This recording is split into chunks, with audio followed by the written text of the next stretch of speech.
Is the Congresswoman Lee for 5 minutes. Thank you, Mr. Chairman and Ranking Member, for holding this important meeting.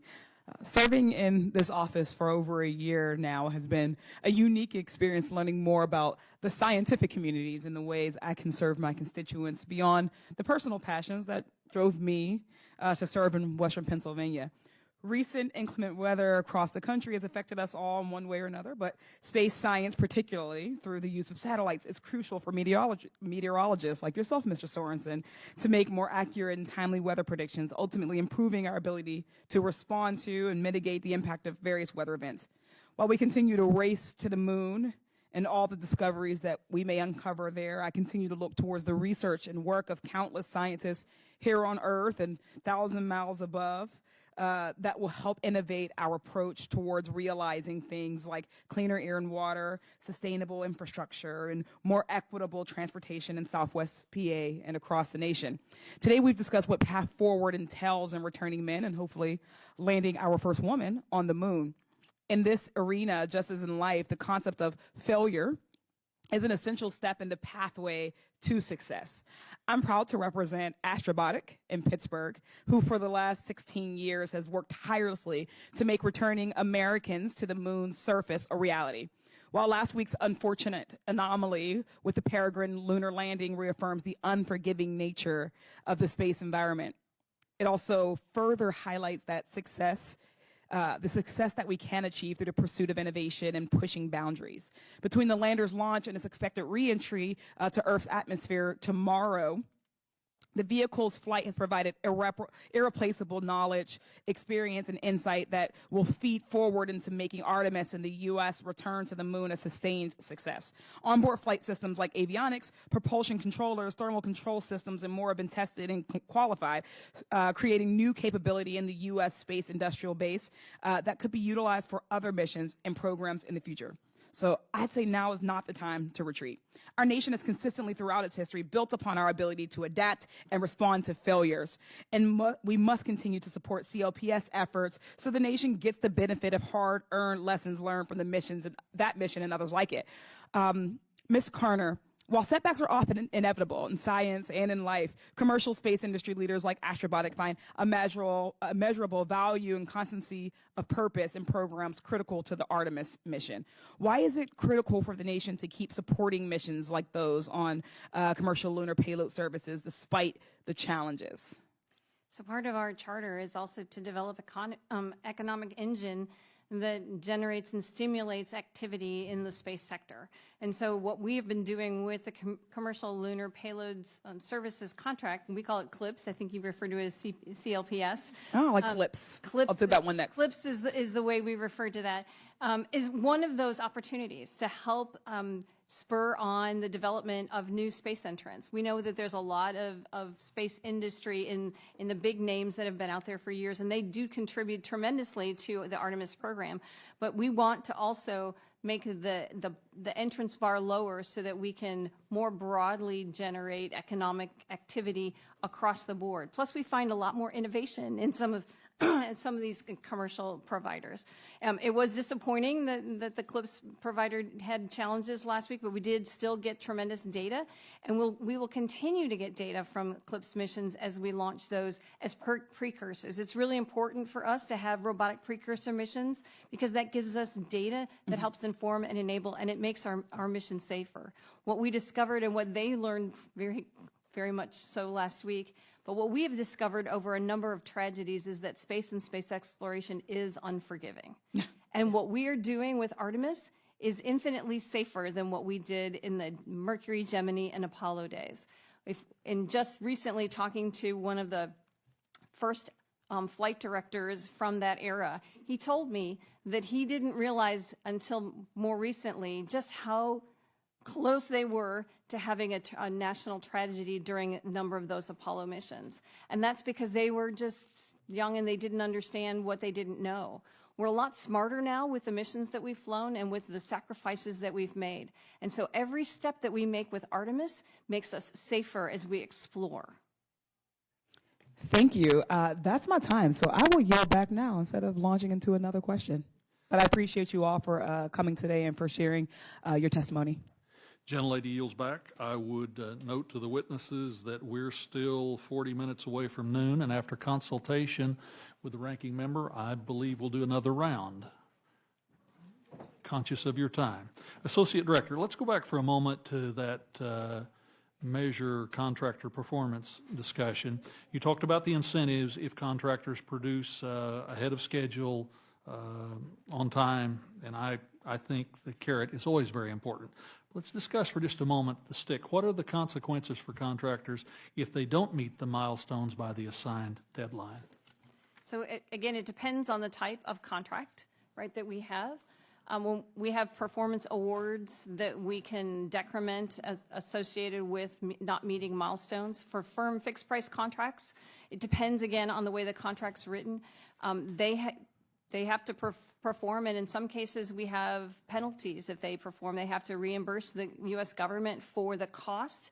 And by reimburse, I say it basically decrements the payment that they would get in that milestone payment. So they may not, for example, get all of a milestone payment if they don't meet in a timely fashion. So again, it depends on the contract mechanism, what penalties that we can put in place, but we also have ways that we can reflect the contractor performance in a more broad scale to the rest of the community, so it does affect their ultimate bottom line. So speaking of the milestones, for instance, have any of the milestones been divided up into interim milestones, or have interim milestones been created to allow for earlier payments? I ask because this data would be helpful in providing insight into program progress. So I'm not entirely sure I understand the question. We do break certain milestones up, and for example, I can speak to the experience I had managing the commercial resupply services contract for the International Space Station years ago. If we got to a milestone and we felt like the contractor didn't do all of the things or completely meet the milestone in a timely fashion, we would withhold a certain amount of that award. That's what I mean by decrement. So instead of them getting X, they would get X minus a certain amount. And we did that based, again, on the value judgment for what that milestone was worth. And then they had an opportunity in some cases, not in all, some cases that was just money that came back to the program.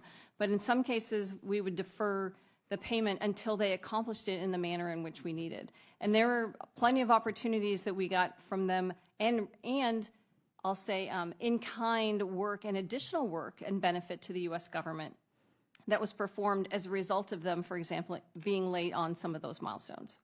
Because I think sometimes we get questions from appropriators and other oversight entities that perhaps the milestones should be, of course, should be designed to accomplish the work in an efficient and effective fashion and accelerative, helpful, but that the milestones not be designed just to help the contractor move along through the process. No, they certainly are designed, I'd say, mutually. So a lot of times when we award these, especially the firm fixed price contracts, the contractor will propose to the U.S. government what they would like to see in the milestones. And as part of the negotiation before we even award that contract, we will adjust those milestones, both the values but the timing of them also, in order to make sure that it meets the timeline that we need for whatever it is that that contractor is providing. Speaking of the international element of all these efforts, again to you, Associate Director, NASA recently announced a partnership with the UAE on Gateway, under which the Mohammed bin Rashid Space Center would provide Gateway's crew and science airlock module, as well as a UAE astronaut to fly to the lunar space station on a future Artemis flight. How will NASA and UAE share costs related to this partnership? So I don't know that I would say we share costs, right? So when we negotiate with an international partner for a contribution to Artemis or to any activity, there is I'll say, a value that we assess, we, the U.S. government, assess on what they are contributing. And then in kind, we return a value to them. So for example, the one that you mentioned, the UAE will be providing the airlock. And in exchange, we, NASA, are going to be training a crew member and launching a crew member and giving that country an opportunity to have a crew member on the Gateway space station. So it's more of a value-to-value contribution as opposed to a cost. By the way, is the UAE provided airlock on the Gateway a critical path, an important part of the concept? It absolutely is critical. So it enables us to have access, both internal as well as now external access to scientific payloads that we could put on the exterior of Gateway, and it enables us to be able to do maintenance on the Gateway. Having an airlock provides more flexibility for how we use the Gateway space station in cislunar orbit for future missions. I spoke to it earlier when I talked about the flexibility in our missions. Having different elements of the Artemis program enables us to have that mission flexibility. Ranking Member, humor me for one more question. The UAE is, of course, an example of international partnership. They have resources with which to work, which is critically important. But I ask this question in the context of the technology. They also have a history of partnering with China in lunar efforts. For instance, the same entity has an agreement to include a rover on the Chinese mission to the lunar South Pole.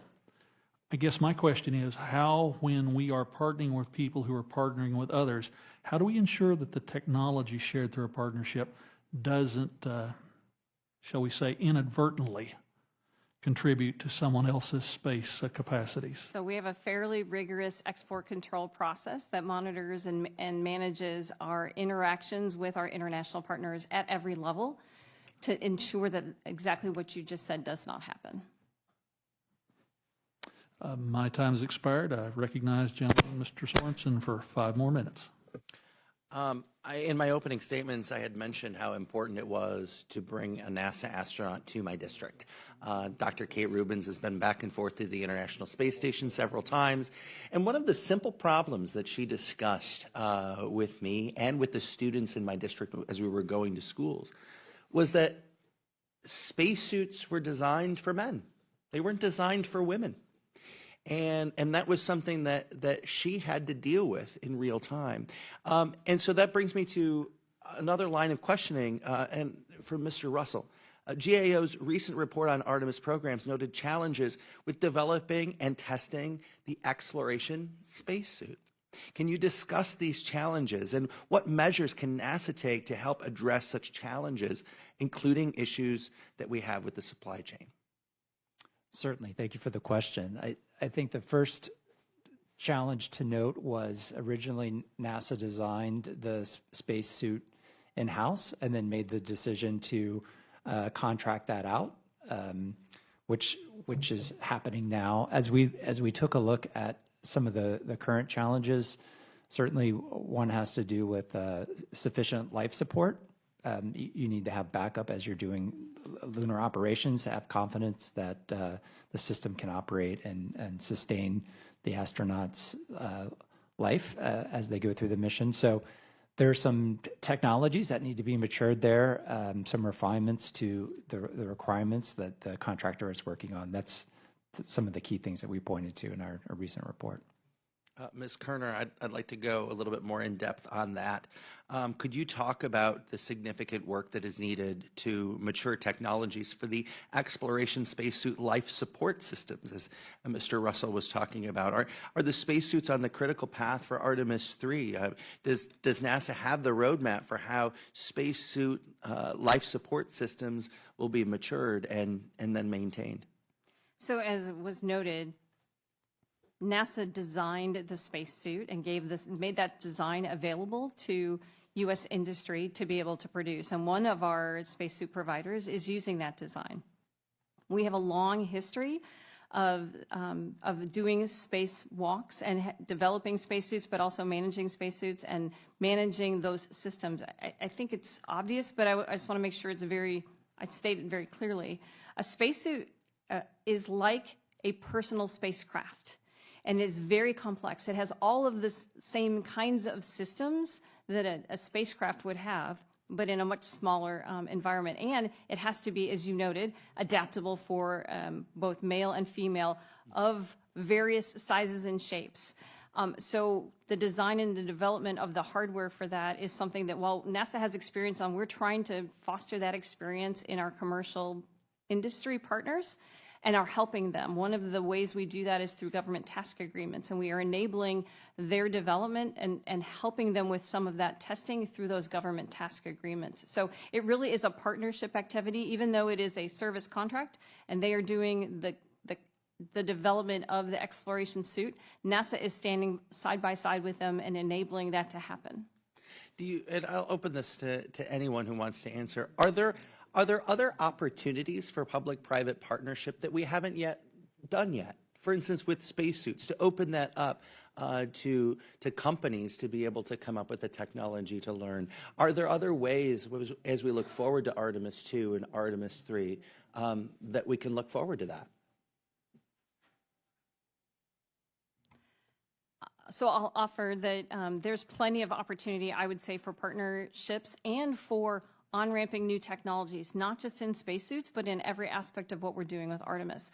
One of the things that we've done over the last couple of years is we established a process for our architecture, which is the entirety of our plan for exploration, that does an annual review where our entire organization, all of NASA, all of our mission directorates, all of our technical authorities, all of our centers, all get to weigh in on the path that NASA is moving forward on. And we get to share the technologies that are developed in industry and on-ramp those. We share the output from that review with industry, and we have a constant and regular dialogue with industry, with our international partners, with academia, to do just that, to identify opportunities for partnerships, but also to make sure that what we're doing with our exploration activities aligns with the direction that our stakeholders want us to go. Great. So we're on the right path for Artemis 2. I believe we are. Thank you. I would, if I might add. Yes, sir. I would add that if the United States and its international partners have a consistent program to return to the moon and stay, that there are an enormous number of infrastructure development opportunities available in which commercial industry can invest because they know that there will be a return. So I mentioned communications, navigation, functions earlier, command and data handling, data storage. The CLIPS program was brought up. There will be a need in supplying a human lunar base for all types of cargo, ranging from small, high-value items to bulk cargo that industry could supply if they know that there is going to be a consistent market for such. And I think that's an important part, is we're not just going back to the moon, we're going back to the moon to stay on the moon. I would hope so, although I've been trying for over 30 years to promote such an activity and have so far failed, so I possibly should retire from the field. No, don't do that. I yield back. Gentleman yields back. You never give up. Speaking of never giving up, I recognize the gentleman from California for 5 minutes. Thank you, Mr. Chairman. Associate Director, you talked about reducing the mortality or potential mortality. We've lost 15 astronauts over the years. I guess my question is, what statistic or fact would show that we've become safer over time in space? So I don't know that I could point to a single statistic, but what I will tell you is that we have more redundancy in our systems, we have more reliability in our systems, we have more capability in our systems. And I think that alone gives us a greater confidence that even though we're doing something that is extremely, as I said earlier, unforgiving, that we have more safeguards and safety in the system. Well, I understand, but today we're looking at significant delays in doing something that we did before. Nobody died going to the moon and back. As a matter of fact, the program that killed most of our astronauts was the cost-saving, redundant use, new and improved shuttle. Ultimately, that program killed the majority of all astronauts that ever died. The early exploration had its death, including 3 on the ground. We learned from that, don't sit in a bag of oxygen on the ground, not able to get off the ship quickly. So there have been lessons, but I've listened for quite a while to this discussion about the spacesuit and what we're going to do, and the discussion as though that women were new to space. I'm sorry, but we've had women in space for longer than some members of Congress have lived now. So I'll ask again, we're looking at overruns and delays. And so I think I'll go to Mr. Russell. When they're putting that figure out there, we've had 2.9% of all those who have gone to space have died. So it's not an insignificant number, but if you take away 2 events of a single program type, you suddenly go from nearly 700 flights and 19 dead to almost nobody in the rest of those flights. So when we're looking at the cost and delivery, are we in fact looking at Artemis looking for new solutions to things which have already been solved? You know, I'm from the generation of the joke about the difference between our inverted writing instrument and the Russians. Okay, and for those who haven't seen it, exactly. We came up with the space pen, cost millions. They came up with a pencil. And for redundancy, they had a second one. So again, as we're looking at firm fixed pricing and predictability of time, should we, in fact, push NASA to accomplish the mission with the highest level of reuse of technology? Or should we allow them to continue to say, but we're exploring all kinds of new technology, which inherently brings in, at least in my examination, it brings in risk assessment of new technology. One only needs to look at the Boeing MAX and ask the question, is there anything that new about a 737 going 34,000 feet? No, but somehow every change is a variable. So if we're looking to deliver on time, on budget, are we doing all the right things, or are we doing all the things that have led us to this inevitable delay and cost overrun? Great question. I think that's as I see it, NASA's at an inflection point right now because they are about to set the agency baseline commitments for a number of these efforts. And you referred to the firm fixed price contracts and things. And once you settle on a number that is great, you can hold the contractor to that price, that deliverable. But it's up to the government to have stable requirements, right? When you change those requirements, then that changes the deal that you have with the contractor that could cost additional funds. So right now, what we expect to see really then contract changes are where all the profit is, isn't it? Right, that equals dollars. If it's a cost plus contract, if there's a delay, you're paying the contractor's cost plus whatever fee goes along with that.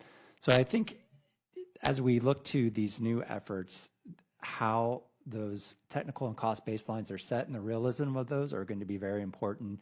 And we'll see in the coming 12 to 18 months whether the projects can adhere to those baselines, meet the technical challenges. There's going to be some margin for cost and schedule reserves to deal with issues, but the fidelity and the realism of those baselines will be extremely important for what are some new and novel technologies. A lot of these systems, it's not just a rocket. It has a payload that's never been done before. There's a lot of firsts. The way that the HLS system will work with essentially a gas station in space that will, fill up the lander and help accomplish the mission. All of those are new and novel things. So capturing that technical risk, putting it in a realistic baseline, I think will be essential. Thank you. Thank you, Mr. Chairman. Yield back. Gentleman yields back. Seeing no additional questions. I want to thank the witnesses for their valuable testimony and the members for your questions. We will have more of these hearings and expect, with a different attitude from Mother Nature, a really big crowd. The record will remain open for 10 days for additional comments and written questions from the members. This hearing is adjourned.